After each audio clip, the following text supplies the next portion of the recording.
Hi, everybody. So I had someone ask me about the earthquakes that have been happening in the South Sandwich Islands area. So this is an area that's kind of close to Antarctica, near the bottom of Argentina, and it is a subduction zone in the location where most of these earthquakes are happening. That means that one tectonic plate is sliding underneath another in that region. The reason that folks are interested in this is that there have been lots of large earthquakes down there recently.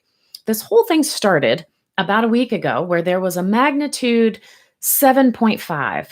And there was actually, we found out later, another earthquake that was even larger that happened right after that. It was a magnitude 8.1. So you have this really big earthquake, the 7.5, that turned out to be a foreshock of a larger earthquake called an 8.1. This happens about 5% of the time that you have an earthquake that happens before another earthquake. So it's not super rare, but it's also not super common. And the 7.5, we could hardly even see the 8.1 in there because there was so much motion from the 7.5.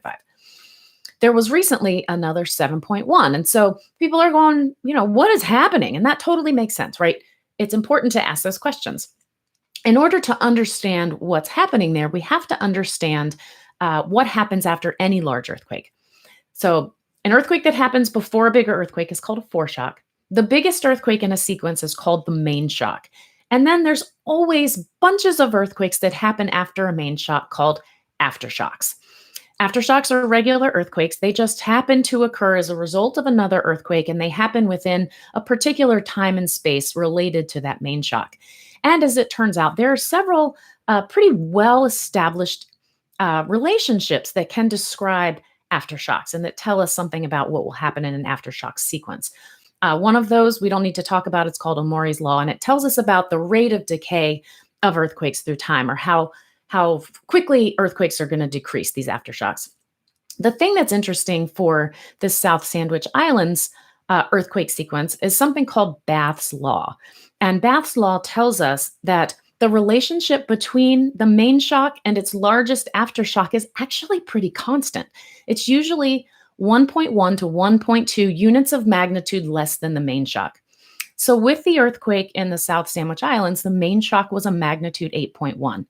That means that we can expect that its largest aftershock would be around a magnitude 7, maybe a magnitude 6.9, maybe a magnitude 7.1, but it would be around that general area. And if you think about it, that's what we just had, right? We had the magnitude 7.1. And so that falls well within the constraints of Bath's Law.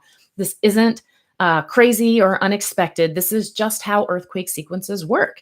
And a magnitude 8.1 is a really big earthquake. We have magnitude 8s on average worldwide, about one a year. Sometimes we have more than that. Sometimes we have less than that. It's a random distribution of earthquakes through time. And so it's okay if we have 2 or 3 8s in a year, or if we go a couple years and don't have one. That's all normal and totally okay. So we did have the large earthquake in Alaska. We happen to have another earthquake in the South Sandwich Islands, and that's producing magnitude 6.9, 6.8 aftershocks. It produced this magnitude 7.1 aftershock again. This is totally normal. And if you're interested, look up Bath's Law and Omori's Law, Omori, and learn more about aftershock sequences, because it's really interesting how you can use the statistics to understand what's going to happen next. Anyway, that's what's happening. Hope everybody's doing great, and I will talk to you again soon. Bye.